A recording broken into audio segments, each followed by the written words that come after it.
Thank you. You gave me a beautiful gift. In the mountains of South America, I got perspective on my life, on life itself, on the extraordinary blessing of being your rabbi, on the challenges we're living through, on the absolute miracle of being a Jew, on the unbelievable luck of being an American Jew in the 21st century. I know, it seems impossibly difficult right now, but hear me out. Deep in the wilderness of Patagonia, on the remote shores of Easter Island, and in the highlands of Peru, I met people who didn't know what a Jew was. ¿Qué haces en Nueva York? What do you do in New York? Soy una rabina. It's like a Jewish priest. The Jewish people are, ¿oíste de Moisés en el Biblio? Moses' people in the Bible? Yeah, that's us. We are still alive. No, there are not very many of us. 0.2% of the world population. I know, we're very small. And we've lived a very long time. And we have beautiful traditions and teachings. After weeks so far away, I began to ache for our voices, singing our ancient words. It brought tears to my eyes to marvel at the wonder of us scattered in little clusters around the world, in all the different ways of being us, rising and bowing and singing the same words, and chanting and studying the same portion of the same scroll at the same time, and turning our bodies toward the same center, so small we could easily disappear. Yet we come back to one another again and again. Just get a little distance and you see how amazing we are. Take the Inca civilization. So impressive, so old, but started in the 13th century of the Common Era. We started at least 23 centuries before that. And more than almost any other group, we've been exiled and kicked around the earth, and we keep adapting to new conditions and new places and new times, and we are still here. We are a miracle. And it's not just that we're still alive. We carry a message that has inspired the world, calling humanity to a higher purpose. We are bearers of the idea that every human being has inherent dignity and worth, created in the image of God. That was us.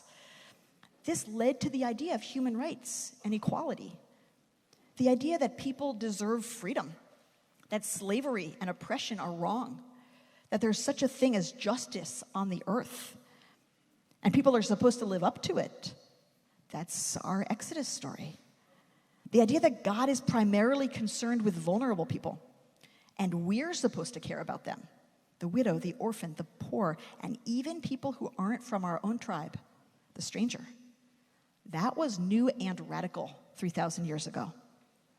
The idea that human beings are not just passive and subject to fate, but actors in history with a role and a responsibility.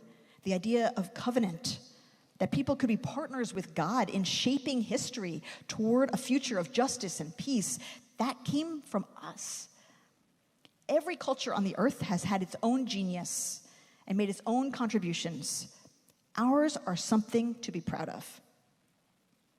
We're living in a country whose founders were influenced by our Torah to articulate a vision for a society inspired by inalienable human dignity. It was deeply flawed in application. But in America, Torah's ideas led to freedom of speech and assembly, separation of church and state, and freedom of religion, with life, liberty, and property protected by due process of the law, and eventually with equal protection under the law. It's not surprising that we have been embraced here, and we have flourished here. And then you and I, we landed in this particular place and time when an expansive, inclusive, egalitarian, bold, creative, and vibrant Jewish community is thriving.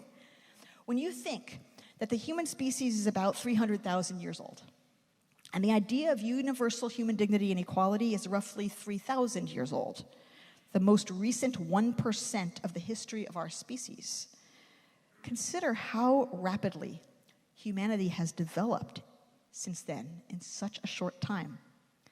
And then look at this room, where we are entirely equal by gender, where people of all backgrounds and identities belong, where we believe in relating to the diverse communities around us, and where together we get to authentically live out our deepest values inside and outside of these walls, to be bearers of our people's trailblazing message through our actions, individually and collectively. And you see that 1,000 years ago, which is the blink of an eye, and even 50 years ago, this would be unthinkable. And here we are. Peak Jewish experience. Peak human experience. So yes, it's all being challenged right now. It's not so surprising. We know from the field of child development that big leaps are followed by periods of regression. What we cherish is being challenged from inside and outside of the Jewish people, from inside and outside of the American people. But let's stop and realize for a second how incredible it is that we have this at all. And we have Torah. Torah was made for moments just like this. The Torah that bears our message for the world, it was not created to be a heavenly ideal. It was created because we need it. In the Talmud, Shabbat 88b, Rabbi Yehoshua ben Levi taught, when Moses ascended on high to receive the Torah, the angels said to God, "Master of the universe, what is a human doing here among us?" And God said to the angels, "He came to receive the Torah." Now they were very unhappy. The angels said to God, "The Torah? The Torah is a hidden treasure, and you want to give it to flesh and blood? What are humans that you're mindful of them?" No, the rightful place for Torah is in the heavens with us. And God said to Moses, "Give them an answer." And Moses said to God, "Master of the universe, the Torah that you are giving to me, what is written in it?" And God said, "I am Adonai your God, who brought you out of Egypt from the house of bondage." And Moses said to the angels, "Did you descend to Egypt? Were you enslaved to Pharaoh? Why should the Torah be yours?" And Moses asked God, "What else is written in it?" And God said to Moses, "You shall not murder. You shall not commit adultery. You shall not steal." And Moses asked the angels, "Is there jealousy among you? Or is there an evil inclination within you that would render these commandments relevant?" Immediately the angels agreed. God made the right decision to give the Torah to humans because we need it. When masked agents of the government snatch people off the street because they came from another country, we need Leviticus 19:34. "The stranger who resides with you in your land shall be to you as one of your citizens. You shall love each one as yourself." When immigrants are imprisoned with no due process indefinitely, we need Exodus 22:20. "When a stranger resides with you in your land, you shall not wrong him." When people are disappeared to other countries where they might be executed, we need Exodus 23:7. "Do not bring death on those who are innocent and in the right, for I will not acquit the wrongdoer." When global aid to the most destitute is defunded, we need Deuteronomy 15:7. "Be neither hard-hearted nor tight-fisted." When food and health care are stripped from the hungriest, the sickest, and the poorest in our country for tax cuts for the richest, we need Proverbs 14:31. "He who oppresses the poor insults his maker." And Isaiah 3:14, 15, that which was robbed from the poor is in your houses. How dare you crush my people and grind the faces of the poor? When the president punishes enemies and silences critics and political violence grows on the right and the left, we need Leviticus 19:18, you shall not take vengeance or bear a grudge against your countrymen. When the Supreme Court bows to presidential will, we need Deuteronomy 1:17, you shall not be partial in judgment, hear out low and high alike. And Leviticus 19:15, you shall not render an unfair decision, judge your countrymen fairly.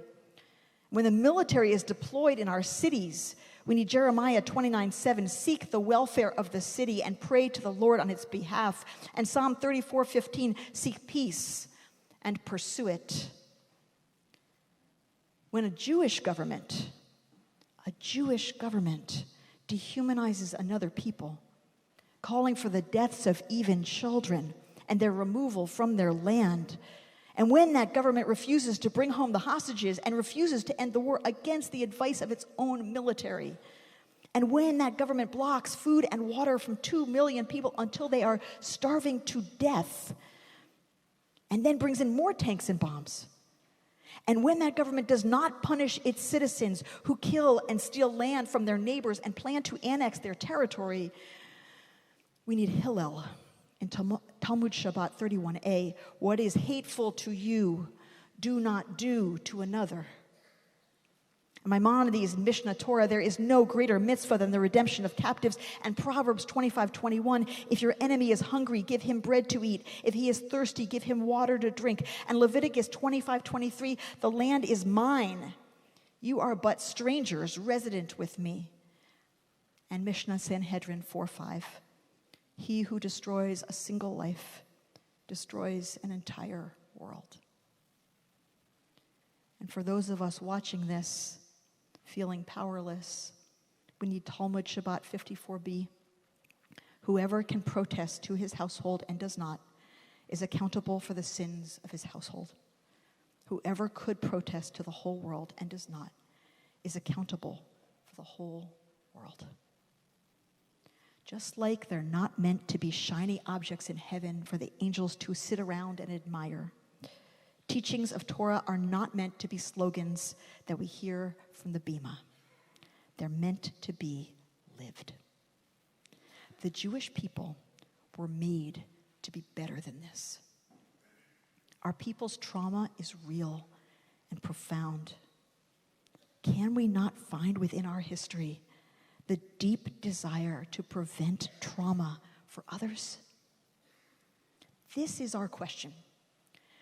When the ultimate inhumanity has been done to you, do you let it make you less humane? Or do you convert it into the commitment to become even more humane? The one thing you can't take away from me is the way I choose to respond to what you do to me. The last of one's freedoms is to choose one's inner attitude in any given circumstance. That's Viktor Frankl about living through Auschwitz. No one else can destroy our inner attitude, dismantle our inner compass, corrupt our morality, silence our conscience. Hitler could not do that. Hamas cannot do that. Only we can do that to ourselves. Only we could decide that Judaism countenances dehumanization. It does not. Alternatively, only we could determine that no hate, no brutality, no inhumanity will make us inhumane, will alter our moral compass, our Torah, our conscience. The Kahanist, messianic, hate-filled settler movement that is now in power in Israel is a minority that was once banned. It is acting in the name of Judaism, but it is a distortion and it is a desecration of Judaism. Our people must choose between texts that justify Jewish supremacy and the foundations of Torah of which we are most proud. The very integrity of Judaism is at stake right now. Who we are as a people is at stake right now. All Jews who believe that Judaism is fundamentally about compassion and justice must fully live that Judaism now. In this country, too, the way we behave in response to anti-Semitism is up to us. There is real and dangerous hatred toward Jews on the left and on the right, which is never, ever justified. When we feel threatened, when we feel afraid, do we want to be people who are nasty and vicious to our own and to others, attacking them, doxing them, calling them names? Does it help? Does it make us more safe? Is it Torah? When our government uses anti-Semitism to justify harming other people, extorting universities, diverting humanities funding, violating the First Amendment, imprisoning and deporting people, does supporting such actions align with Torah? And does it make us more safe or less safe? Frankel again. It did not really matter what we expected from life, but rather what life expected from us. We needed to think about ourselves as those who were being questioned by life, daily and hourly. Our answer must consist in right action and in right conduct. We do not know what will keep us safe or get us through this time. But we do know that harming the people around us never helps. Also, history shows that acquiescence with authoritarianism never helps. It doesn't slow it. It doesn't reverse it. It doesn't end it. Only nonviolent non-cooperation does. Experts who've studied hundreds of examples around the world say that sustained nonviolent non-cooperation succeeds at not only restoring democracy, but renewing it. We were made for this. What if we have arrived at our positions in life, no matter where we stand, no matter how young or old we are, for just this moment? We do not choose the conditions in which we live, but we do choose how we live in them.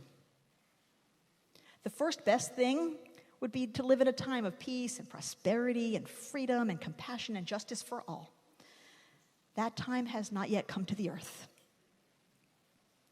The next best thing is to live in a time that calls upon you to rise to your highest self, that invites you to dig deep and find your strength of conviction, that summons you into action for something greater than yourself, a time that is not confusing or muddy, but clear as day.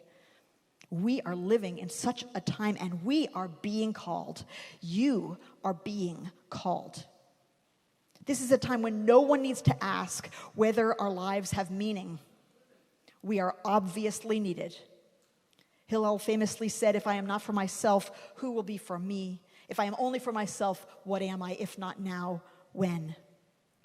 But perhaps most relevant to us right now, he also said, "B'makom she'ein anashim, hishtadel lihiyot ish." In a place where no one's being human, strive to be human.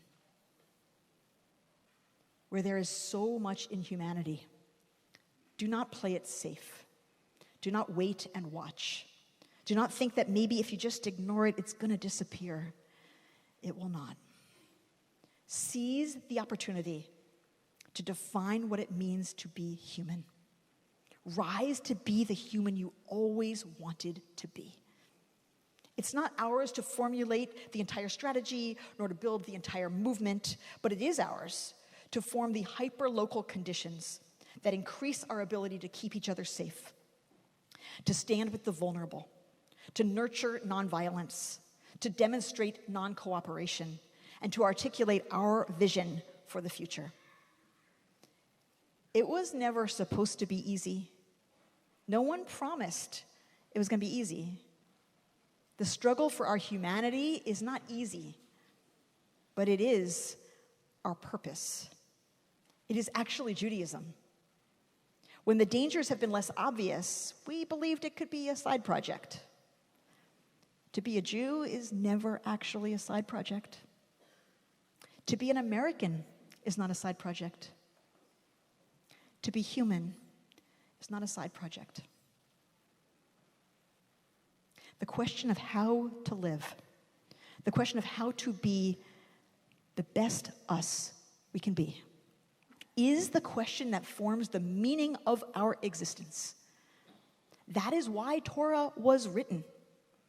It is not in the heavens that you need to go up to the heavens to find it. It's not in your mouth. It's not in the heavens. It is in your mouth and in your heart to do it. We were literally born for this. For what other reason are you here? Here's Frankel one more time. Don't aim at success. The more you aim at it and make it a target, the more you're going to miss it. For success, like happiness, cannot be pursued. It must ensue, and it only does so as the unintended side effect of one's personal dedication to a cause greater than oneself. He continues, I want you to listen to what your conscience commands you to do and go on to carry it out. Then you will live to see that in the long run, I say, success will follow you precisely because you had forgotten to think about it. We are now one of those generations that is defined by how we responded to the test of history. What measure of success is there other than whether and how we rose to the call? So many of you have asked me, Rabbi, we need guidance about how to live in this time. Well, hey, that's perfect, because that's what Judaism is. Guidance for how to live our whole lives, not just what we do in a synagogue, but our whole lives. In our version of expansive, inclusive, life-affirming, loving, justice-filled Judaism, it might look like this. We wake up in the morning and we go to sleep at night, and we fill our days with gratitude on our lips. We speak words of poetry that remind us of who we are and what our mission is. We call that tefillah. We kiss these words on the doorposts of our house, and we speak of them when we're at home and on our way. We teach our children that we're part of a mission to heal the world. We study wisdom every day about how. We call that Talmud Torah. We see the web of relationships and potential relationships around us as what will make us strong and what will keep us safe. And we grow that web, and we fill it with care. And every day we look for opportunities to connect with others, a kindness to a neighbor or a vulnerable person, a loving gesture at home, a word of support at work, an act for humanity in the public square. We call that mitzvot. We argue respectfully with people we don't agree with, listening and looking for the good and finding what we can learn. We call that machloket. We seek out play and humor and joy and inspiration so that we can be lifted up. We redirect our thoughts and our speech and our reading and our watching and our listening away from that which discourages us and toward that which gives us the qualities we need for our mission. We call that musar. We show up regularly to be in the company of a wider circle than our family. And with others, we create a miniature of the world that we want to live in. We sing and we learn and we mourn and we celebrate and we take care of one another and we take action together to defend life and love and fairness in our society. And we call that kehillah. We rest and refresh ourselves one day every week to keep our spirits strong. We call that Shabbat. We operate within our human limits. Nothing more is asked of us, nor is it useful for us to exceed them. We do not try to complete the task, nor do we desist from it. In other words, we open the book of life and write our own names with our own hands. Maybe you already do a few of these things. Maybe you'll choose to add more. Maybe you'll find that they give you balance or perspective, strength or direction. Join me in conversation this year about how we, each in our own way, can use Judaism as the structure and the guidance we need to live in this time. I'm teaching in the fall and in the spring. Here, there'll be many opportunities to live our mission. Some of you are already accompanying asylum seekers at court. Some of you are preparing for dialogue with MAGA supporters. Some of you are providing food for refugees. Some of you are standing vigil in the streets.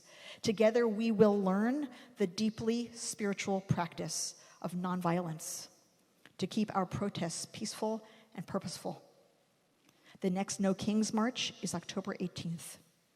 What if every single person in this sanctuary decided to show up? We will stand for our values. We will stand by our people. We will stand with the vulnerable. We will stand for Torah. We will find the courage to be human. We are Jews. We are Americans. We know that this is the Judaism of our time: inclusive, principled, egalitarian, justice-seeking, loving, creative, bold, joyful, inspired, visionary. We have lifted up our heads. We have put on our stars. And now we are ready to live it. Shana Tova.